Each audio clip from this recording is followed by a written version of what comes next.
这名矿工在雪地里发现了一个小洞，正往外源源不断的冒着奶白色的液体。在好奇心的驱使下，矿工忍不住尝了一口，味道竟然出奇的好吃，直接秒杀市面上的一切冰淇淋。于是开始加工售卖。一夜之间，这种来自地下的不明物体摇身一变，成为了万人追捧的美味冰淇淋。一经上市，卖到脱销，电视上、大街上全都是这款美食的信息。人们排队购买，仿佛上了瘾，一天不吃就难受，这让其他同行十分嫉妒。没人知道配方是啥，更没人知道这款冰淇淋竟然来自地下。这个男人曾在 FBI 任职，对于冰淇淋的来历他十分质疑，于是他把冰淇淋送到实验室，并从科学家的口中得知，冰淇淋虽然无菌无毒，但它一受到刺激就会像生命一样动起来，所以它即便再好吃，也根本不能被人所食。为此，他特意找来负责冰淇淋售卖的安全顾问，但即使是他，也都说不出具体成分。那这就不正常了，来历成谜的食物是怎么走入千家万户，被老百姓吃进嘴里的？但毫无疑问的是，冰淇淋真的会让人上瘾。仅仅是顾问的家里就囤了一大堆的货。抱着疑问，男人又来到最初发现冰淇淋的小镇，发现这里的居民十分诡异，有的人神情呆滞，有的人欲盖弥彰，而共同点则是他们都很喜欢吃冰淇淋。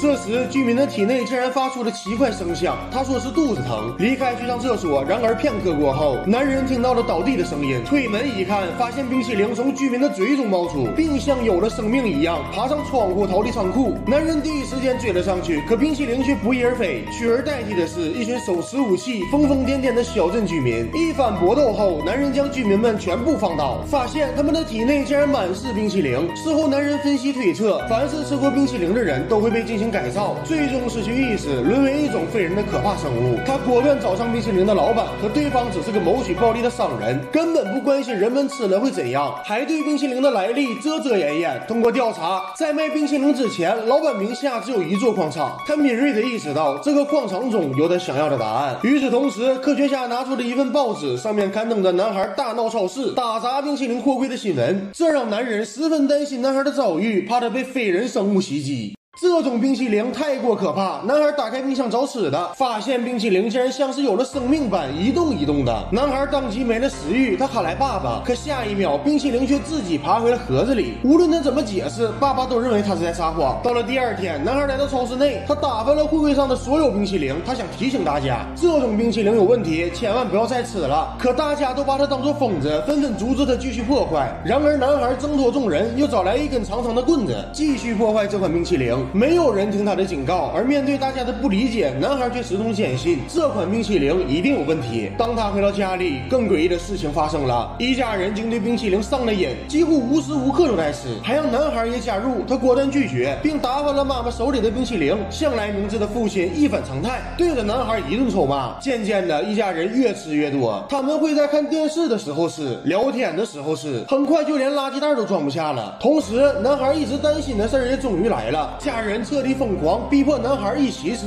男孩眼看无法拒绝，便假装答应，然后趁着家人不注意，偷偷跑上楼，把冰淇淋全部倒在马桶里。而冰淇淋竟然察觉到了危险，挣扎的离开马桶。男孩赶紧按下冲水键，将他们彻底冲走。还好他动作够快，才没让冰淇淋做出更可怕的举动。可几天过后，一家人的行为越发过分，他们放弃了做饭，直接把冰淇淋当作正餐，甚至还会在半夜控制不住的打开冰箱。冰淇淋已然成为了家里边唯一的食物来源。男孩对此感到难以理解，于是这天晚上他再也忍受不了了，打算离家出走。可在看到他离开后，一家人也连忙追了出来，他们想让男孩继续吃冰淇淋。好在这时一辆车路过，小男孩打开车门，看着紧追不舍的家人，男孩没有留恋，只有后怕，他再也不想回到这个家了。而救他的男人一直在调查这种诡异冰淇淋，他发现冰淇淋其实是一种变异生物，你吃它的同时，它也在吃你，吃的越多就越容易失控，最后成为冰淇淋的傀儡，沦为一种非人的可怕生物。在男孩的不断请求下，男人同意带他去冰淇淋工厂一探究竟。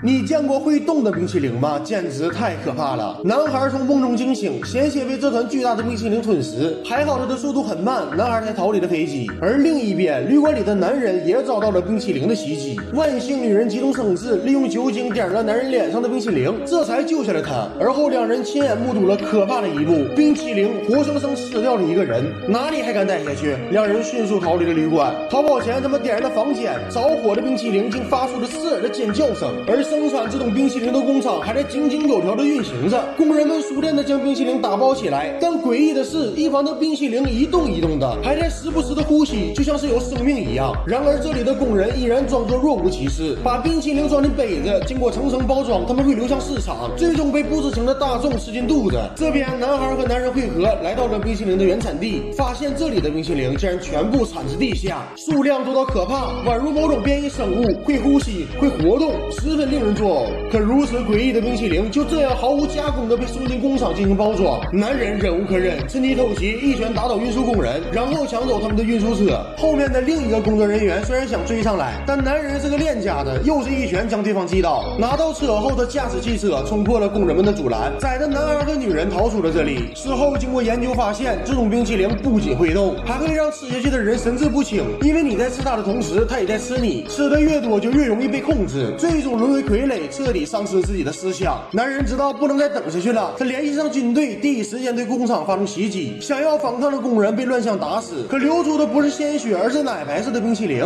原来他们早已被冰淇淋所控制，只是一句句行尸走肉罢了。接着军队冲进工厂，工人们四散而逃，不过还有相当一部分工人失去了生命，死相凄惨。这就是吃冰淇淋的代价，沦为不人不鬼的异类。而身为罪魁祸首的冰淇淋还打算对男孩和女人下手，两人吓得连忙逃跑。好在冰淇淋行动缓慢，才给了两人逃命的机会。男人知道冰淇淋怕火烧，提议将整个冰淇淋工厂全部炸掉。随着爆炸声响起，工厂沦为一片火海。这种可怕的冰淇淋终于被彻底消灭了。这部电影名叫《异形大灾难》，据说当年看了这部电影的人有不少患上了冰淇淋恐惧症。如果你也中了的话，还请不要埋怨老弟啊。